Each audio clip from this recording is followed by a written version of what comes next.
Cette vidéo pour expliquer comment multiplier facilement de tête, sans poser les opérations, par 10, par 100, par 1000, etc. Mais également par 0,1, 0,01, 0,001. Et il se trouve que ces deuxièmes types de calculs sont également la même règle si l'on veut diviser par 10, par 100 ou par 1000. Donc la règle est assez simple, ça va être un système de décalage de virgule. Et pour savoir de combien de rangs on décale la virgule, c'est autant qu'il y a de zéros. Donc par exemple, par 10, je vais décaler d'un rang. Par 1000, comme il y a 3 zéros, je vais décaler de 3 rangs. Maintenant, ce qu'il faut faire attention, c'est est-ce que je vais décaler la virgule vers la droite ou vers la gauche. Eh bien, si je multiplie par 10, 100 ou 1000, c'est que je décale à droite. Si par contre, je multiplie par 0,1, 0, quelque chose en fait, je vais décaler à gauche, qui est la même règle que la division. Donc il suffit de bien faire la différence entre ces deux-là. Alors, on va expliquer ça sur les 4 calculs qu'on nous propose en dessous. Premier calcul, multiplié par 1000, je suis donc dans le premier cas, multiplié par 1000, je vais décaler à droite. Et comme 1000 a 3 zéros, je vais décaler de 3 rangs. Donc l'idée, c'est de partir de ce 87,5, observez où est sa virgule pour l'instant. La virgule est ici. Et imaginez où elle va 3 rangs après. Donc un rang après, elle sera là. Un deuxième rang après, j'aurai besoin d'un 0.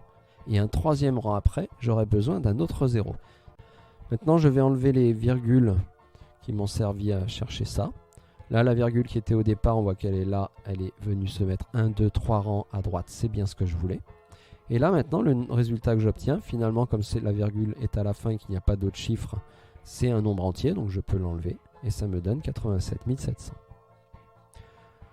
Deuxième calcul à droite. Cette fois, c'est une division. La règle pour diviser, c'est de décaler à gauche. Alors, divisé par 100, 100, il y a 2 zéros. Je vais donc décaler la virgule de 2 rangs à gauche.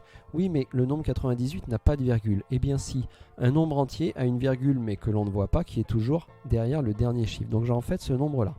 Je dois décaler de 2 rangs à gauche. Donc, premier rang à gauche, ici. Deuxième rang à gauche, ici. Donc, cette dernière virgule que j'ai mis nécessite que je mette un 0 devant. J'enlève les virgules qui m'ont servi à chercher. Je garde la virgule là où elle se retrouve à la fin et j'ai mon résultat. Le troisième calcul. Attention, même si j'ai une multiplication, je ne vais pas forcément décaler à droite. Si je vois que le nombre commence par 0, quelque chose, c'est que je décale quand même à gauche. Donc là, ce nombre contient 3 zéros. Je vais donc décaler de 3 rangs à gauche. Alors, je prends le 5,24. Là, je le vois, sa virgule. Et je dois la décaler de 3 rangs à gauche. Alors, premier rang à gauche, je suis là, ça va me nécessiter un 0 devant. Deuxième rang à gauche, ça va me nécessiter un 0 devant. Troisième rang à gauche, ça me nécessite un 0 devant.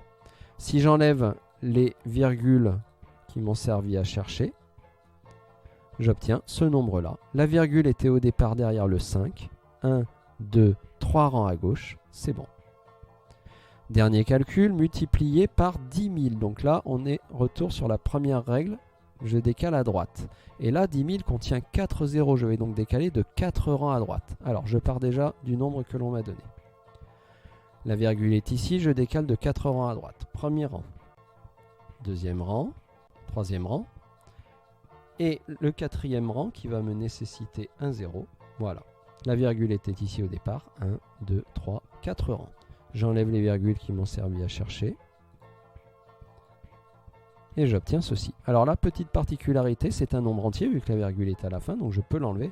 Mais quand j'observe ce nombre, il se trouve que les 2 zéros à gauche sont devenus des zéros inutiles parce qu'il n'y a plus de virgule. Donc je pense à les enlever pour bien donner un résultat sans zéro inutile.